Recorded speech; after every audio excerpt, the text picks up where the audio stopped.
حدیث نمبر 201 حدثنا قتيبة بن سعيد عن مالك بن أنس تحويل وحدثنا إسحاق بن موسى قال حدثنا معن قال حدثنا مالك عن سهيل بن أبي صالح عن أبيه عن أبي هريرة رضي الله عنه قال كان الناس إذا رأوا أول الثمر جاءوا به إلى رسول الله صلى الله عليه وآله وسلم. حضرت ابو ہریرہ رضی اللہ تعالیٰ روایت فرماتے ہیں کہ لوگ ہمارے زمانے میں لوگ جو ہے جب پہلا پھل دیکھتے، کان الناس اذا رأوا الثمر، جب لوگ پہلا دیکھتے تھے پھل آتا نا، سیزن آیا، اب آم آیا، انگور آیا، کھجور آیا، تربوز آیا، آم تو عربستان میں ہوتے نہیں تھے، بہرحال اپنے باغ جب ان کے باغ میں پھل آتا تو جو پہلا پھل آتا ہے، پہلا فروٹ آتا ہے، اس کو رسول اکرم صلی اللہ علیہ وآلہ وسلم کے پاس لے کر حاضر ہو جاتے، وہ پھل کو لے کر آتے، جاءوا به الى رسول اللہ صلی اللہ علیہ وآلہ وسلم.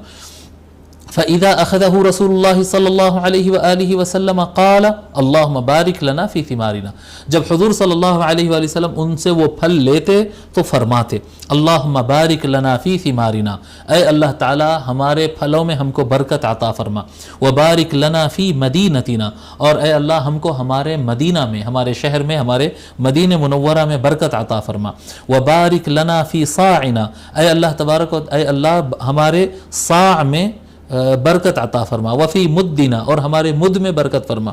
صاع کیا ہے، مد کیا ہے؟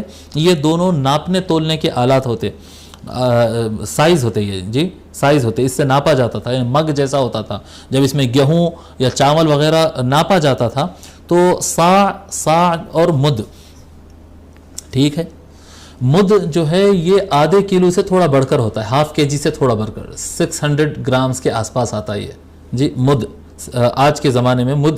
اچھا اس میں بھی صاع اور مد دونوں حجازی بھی ہے، عراقی بھی ہے، ٹھیک ہے.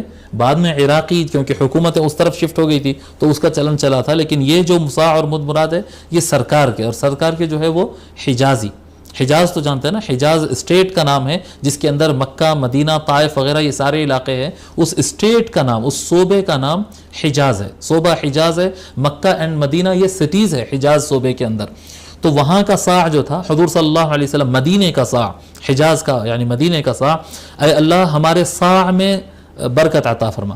ایک مد جیسا کہ میں بتایا کہ وہ 500 گرام کے اوپر ہوگا اور 625 گرام سے تھوڑا نیچے ہوتا ہے، ٹھیک ہے. تو یہ آدھے کلو سے تھوڑا بڑھ کر، جب صاع کہتے ہیں تو 4 مد کا ایک صاع ہوتا ہے، یعنی 2.5 kg سے تھوڑا سا کم، 2.5 کلو سے تھوڑا سا کم جو ویٹ جس میں آتا ہو وہ صاع ہوتا ہے، اس کا سائز جو ہے وہ صاع ہوتا ہے. ایک برتن ہوتا جس میں چاول یا گیہوں ڈالیں گے تو 2.5 کلو سے تھوڑا کم اس کے اندر گیہوں آئے گا، وہ صاع ہوتا ہے اور یہ مد ہوتا ہے. تو وہ بزنس کے لیے استعمال ہوتے تھے، دکان والے یوز کرتے تھے کہ بھئی اتنے میں مد دے رہا ہوں، اتنے میں صاع بیچ رہا ہوں، جیسا ہمارے یہاں کلو گرام اور یہ چلتے ہیں نا، گرام اور کلو گرام وغیرہ چلتے ہیں اس طرح سے. تو اے اللہ ہمارے صاع میں برکت عطا فرما، اے اللہ ہمارے مد میں برکت عطا فرما. اللہم ان ابراہیم عبدک و خلیلک و نبیک، اور فرماتے کہ اے اللہ، اے میرے اللہ، بے شک آپ ابراہیم علیہ السلام آپ کے بندے ہیں اور آپ کے خاص ہے، خلیل ہے آپ کے، جی خلیل کہتے ہیں جس کو خاص دوست بنا لیتا ہے اللہ تعالیٰ، خلیل جس کو خاص دوست کو خلیل کہتے ہیں.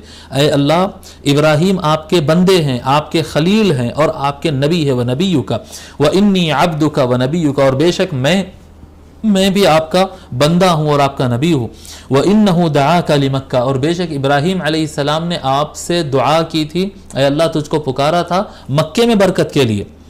ابراہیم علیہ السلام نے مکے میں برکت کے لیے آپ کو پکارا تھا اور آپ سے دعا فرمائی تھی. وَإِنِّي أَدْعُوكَ لِلْمَدِينَةِ بِمِثْلِ مَا دَعَاكَ بِهِ لِمَكَّةَ وَمِثْلَهُ مَعَهُ، اور اے اللہ مدینے کے لیے میں دعا کر رہا ہوں، میں آپ سے دعا کر رہا ہوں، تجھ کو پکار رہا ہوں اے اللہ مدینے میں برکت کے لیے. اور کیسی برکت؟ جس طرح سے انہوں نے مکہ کے لیے دعا کری تھی برکت کے لیے، اس طرح کی برکت اور اس کی طرح اور ایک برکت، یعنی ڈبل. جتنی مکہ کے لیے برکت کی دعا حضرت ابراہیم علیہ السلام نے کی تھی، اے اللہ میں دعا کرتا ہوں کہ مدینہ شریف میں اس کے ڈبل برکت عطا فرما. وَإِنِّي أَدْعُوكَ لِلْمَدِينَةِ بِمِثْلِ مَا دَعَاكَ بِهِ لِمَكَّةَ وَمِثْلَهُ مَعَهُ. قال، اس طرح سے دعا کرتے، یہ دعا کو میں ایک مرتبہ پڑھ لیتا ہوں. اللہم بارک لنا فی ثمارنا وبارک لنا فی مدینتنا وبارک لنا فی صاعنا وفی مدنا اللہم ان ابراہیم عبدک وخلیلک ونبیک وانی عبدک ونبیک وانہ دعاک لمکۃ وانی ادعوک للمدینۃ بمثل ما دعاک بہ لمکۃ ومثلہ معہ. یہ دعا اس طرح کے الفاظ حضور صلی اللہ علیہ وآلہ وسلم فرماتے اور فرمانے کے بعد نظر دوڑاتے اور دیکھتے کہ سب سے چھوٹا بچہ کون ہے. یعنی لوگ جب پھل لے کر آتے ہیں تو ان کے بچے ہوں گے، گھر کے بچے ہوں گے، کوئی ہوں گے. حضور صلی اللہ علیہ وآلہ وسلم نظر دوڑاتے اور دیکھتے جو سب سے چھوٹا بچہ نظر آتا ہے اس کو قریب بلاتے ہیں. یدعو اصغر ولید یراہ، سب سے چھوٹا بچہ جو نظر میں آتا ہے اس کو بلاتے ہیں. فیعطیہ ذلک الثمر، اور وہ پھل حضور صلی اللہ علیہ وآلہ وسلم اپنے ہاتھوں سے اس بچے کے ہاتھ میں دے دیتے. جی یہ برکت کا طریقہ ہے. یہ جب نیا پھل آتا ہے، یعنی یہ جن کے کھیتیاں ہیں، جن کے فارم ہاؤس ہے، جن کے باغات ہے، جی ان کے لیے بھی ایک مشورہ ہے کہ جب نیا پھل آئے تو اپنے بزرگوں سے دعا کروانا. جو پہلا پھل آتا نا تو پہلے کھا لے کے بیٹھ جا رہے ہیں، جی پہلے اس کو بزنس میں لے کے چلا رہے ہیں. نہیں، کچھ پھل ایک ٹوکرا، ایک جو ہے اس طرح سے برتن میں سجا کر جو ہے اپنے پیر کے پاس، اپنے بزرگ، اپنے بڑے جو اپنے ہوتے ہیں ان کے پاس لے جانا. جب پہلی کیا کہتے ہیں پھل سامنے آئے اور ثمار سامنے آئے تو اس کو لے جانا اور ان سے دعا لینا، اور ان کے ہاتھ سے جو بھی چھوٹے بچے وہاں پر ہوں ان سے دلانا. یہ ایک چھوٹے بچوں کو دینے سے شروع کرنا، یہ ایک برکت کا طریقہ ہے. اللہ تبارک، یہ حضور صلی اللہ علیہ وآلہ وسلم کی ادا ہے اور حضور کی ہی ادا اللہ تعالیٰ کو پسند ہے.